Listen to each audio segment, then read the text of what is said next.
ಇಂದು ನಾನು ನಿಮಗೆ ಒಂದು ಪ್ರಶ್ನೆ ಕೇಳಲು ಬಯಸುತ್ತೇನೆ. ನಿಮ್ಮ ಜೀವನದಲ್ಲಿ ಯಾವಾಗಲಾದರೂ ಹೀಗೆ ಅನಿಸಿತ್ತೆ, ನಾನು ಯಾರಿಗೂ ಬೇಡವಾದ ವ್ಯಕ್ತಿ, ನನ್ನ ಅದೃಷ್ಟವೇ ಕೆಟ್ಟದ್ದು, ನಾನು ಎಷ್ಟೇ ಪ್ರಯತ್ನ ಮಾಡಿದರೂ ನನಗೆ ಮಾತ್ರ ಏಕೆ ಯಶಸ್ಸು ಸಿಗುತ್ತಿಲ್ಲ? ನಿಮ್ಮ ಮನಸ್ಸಿನಲ್ಲೂ ಈ ಪ್ರಶ್ನೆಗಳು ಬಂದಿದ್ದರೆ ಈ ವಿಡಿಯೋ ಕೊನೆಯವರೆಗೂ ನೋಡಿ, ಏಕೆಂದರೆ ಇಂದು ನಾನು ಹೇಳಲಿರುವ ಮಾತುಗಳು ಕೇವಲ ಪದಗಳಲ್ಲ, ಅವು ನಿಮ್ಮೊಳಗೆ ಮಲಗಿರುವ ಶಕ್ತಿಯನ್ನು ಎಚ್ಚರಿಸುವ ಪ್ರಯತ್ನ. ಒಂದು ಸಣ್ಣ ಕತೆ ಹೇಳುತ್ತೇನೆ. ಒಬ್ಬ ರೈತನಿದ್ದ. ಅವನಿಗೆ ಒಂದು ಕುದುರೆ ಇತ್ತು. ಒಂದು ದಿನ ಆ ಕುದುರೆ ಓಡಿಹೋಯಿತು. ಗ್ರಾಮದ ಜನರೆಲ್ಲ ಬಂದು ಹೇಳಿದರು, ಅಯ್ಯೋ, ಎಂಥ ದುರಾದೃಷ್ಟ.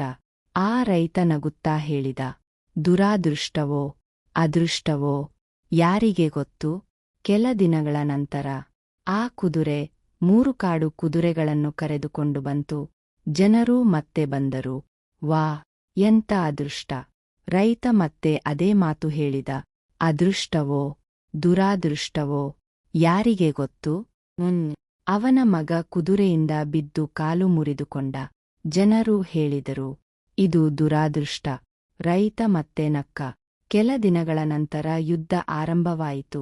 ಗ್ರಾಮದ ಎಲ್ಲಾ ಯುವಕರನ್ನು ಸೇನೆಗೆ ಕರೆದುಕೊಂಡು ಹೋದರು. ಆದರೆ ಕಾಲು ಮುರಿದಿದ್ದ ಕಾರಣ ರೈತನ ಮಗ ಮಾತ್ರ ಉಳಿದ. ಸ್ನೇಹಿತರೆ, ನಮ್ಮ ಜೀವನದಲ್ಲೂ ಇದೇ ಆಗುತ್ತದೆ. ಇಂದು ನಮಗೆ ಕೆಟ್ಟದ್ದೆಂದು ಕಾಣುವ ಘಟನೆ ನಾಳೆ ಆಶೀರ್ವಾದವಾಗಿ ಬದಲಾಗಬಹುದು.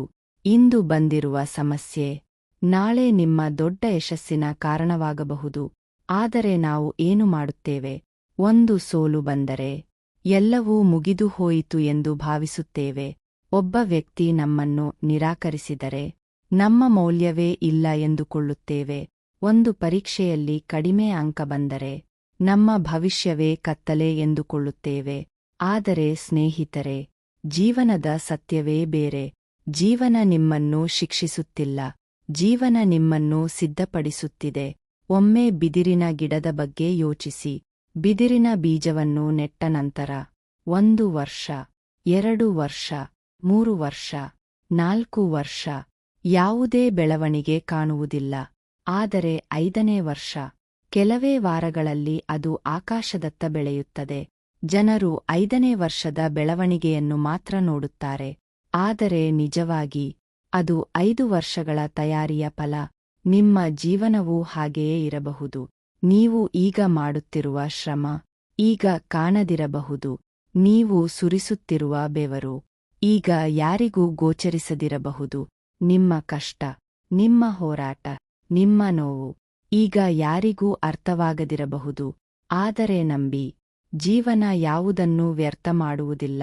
ಪ್ರತಿಯೊಂದು ಕಣ್ಣೀರು, ಪ್ರತಿಯೊಂದು ಪ್ರಯತ್ನ, ಪ್ರತಿಯೊಂದು ನಿರಾಶೆ ನಿಮ್ಮ ಭವಿಷ್ಯದ ಕಟ್ಟಡಕ್ಕೆ ಇಟ್ಟಿಗೆಗಳಾಗುತ್ತವೆ. ಸ್ನೇಹಿತರೆ, ಇಂದು ಕನ್ನಡ ನಾಡಿನ ಸಾವಿರಾರು ಜನರು ಒಂದು ತಪ್ಪು ಮಾಡುತ್ತಿದ್ದಾರೆ. ಅವರು ತಮ್ಮ ಜೀವನವನ್ನು ಇತರರ ಜೀವನದೊಂದಿಗೆ ಹೋಲಿಸುತ್ತಿದ್ದಾರೆ. ಅವನು ಮನೆ ಕಟ್ಟಿದ, ಅವಳು ಕಾರು ಖರೀದಿಸಿದಳು, ಅವನು ವಿದೇಶಕ್ಕೆ ಹೋದ, ಅವಳು ದೊಡ್ಡ ಉದ್ಯೋಗ ಪಡೆದಳು. ಹೀಗೆ ಹೋಲಿಸುತ್ತಾ ತಮ್ಮಲ್ಲಿರುವ ಆಶೀರ್ವಾದಗಳನ್ನೇ ಮರೆತುಬಿಡುತ್ತಾರೆ. ಗಮನದಲ್ಲಿಡಿ, ಇತರರ ಕತೆಯ ವೇಗ ನಿಮ್ಮ ಕತೆಯ ವೇಗವಾಗಬೇಕೆಂದಿಲ್ಲ. ದೇವರು ಎಲ್ಲರಿಗೂ ಒಂದೇ ಸಮಯದಲ್ಲಿ ಎಲ್ಲವನ್ನೂ ಕೊಡುವುದಿಲ್ಲ. ಕೆಲವರಿಗೆ ಬೇಗ ಅವಕಾಶ ಕೊಡುತ್ತಾನೆ, ಇನ್ನೂ ಕೆಲವರಿಗೆ ಬಲವಾದ ವ್ಯಕ್ತಿತ್ವವನ್ನು ನಿರ್ಮಿಸಿ ನಂತರ ಅವಕಾಶ ಕೊಡುತ್ತಾನೆ. ಆದ್ದರಿಂದ ತಡವಾಗಿದೆ ಎಂದು ಬೇಸರಪಡಬೇಡಿ. ನಿಮ್ಮ ಸಮಯ ಬಂದಿಲ್ಲ ಅಷ್ಟೇ. ಆದರೆ ನಿಮ್ಮ ಸಮಯ ಬರುತ್ತದೆ, ಖಂಡಿತವಾಗಿಯೂ ಬರುತ್ತದೆ. ನೀವು ಕೈಬಿಡದಿದ್ದರೆ ಬರುತ್ತದೆ. ನೀವು ನಂಬಿಕೆ ಕಳೆದುಕೊಳ್ಳದಿದ್ದರೆ ಬರುತ್ತದೆ. ನೀವು ನಡೆಯುವುದನ್ನು ನಿಲ್ಲಿಸದಿದ್ದರೆ ಬರುತ್ತದೆ. ಸ್ನೇಹಿತರೆ, ಈ ಮಾತನ್ನು ಜೀವನಪೂರ್ತಿ ನೆನಪಿಟ್ಟುಕೊಳ್ಳಿ. ರಾತ್ರಿಯು ಎಷ್ಟೇ ಉದ್ದವಾಗಿದ್ದರೂ ಸೂರ್ಯೋದಯವನ್ನು ತಡೆಯಲು ಸಾಧ್ಯವಿಲ್ಲ. ಹಾಗೆ ನಿಮ್ಮ ಜೀವನದಲ್ಲಿ ಎಷ್ಟೇ ಕತ್ತಲೆ ಇದ್ದರೂ ನಿಮ್ಮ ಬೆಳಕನ್ನು ಶಾಶ್ವತವಾಗಿ ಯಾರೂ ತಡೆಯಲು ಸಾಧ್ಯವಿಲ್ಲ. ನಿಮ್ಮ ಕತೆ ಇನ್ನೂ ಮುಗಿದಿಲ್ಲ. ನಿಮ್ಮ ಅತ್ಯುತ್ತಮ ದಿನಗಳು ಇನ್ನೂ ಮುಂದೆ ಇವೆ. ಬಹುಶಃ ನೀವು ಈ ವಿಡಿಯೋ ಕೇಳುತ್ತಿರುವ ಈ ಕ್ಷಣದಿಂದಲೇ ನಿಮ್ಮ ಹೊಸ ಜೀವನ ಆರಂಭವಾಗುತ್ತಿರಬಹುದು. ಇಂತಹ ಜೀವನ ಕಟ್ಟಿಕೊಡುವ ಕತೆಗಳಿಗಾಗಿ ಮರೆಯದೆ ಮೌನದನಿ ಚಾನೆಲ್ ಸಬ್ಸ್ಕ್ರೈಬ್ ಮಾಡಿ. ನಮಸ್ಕಾರ.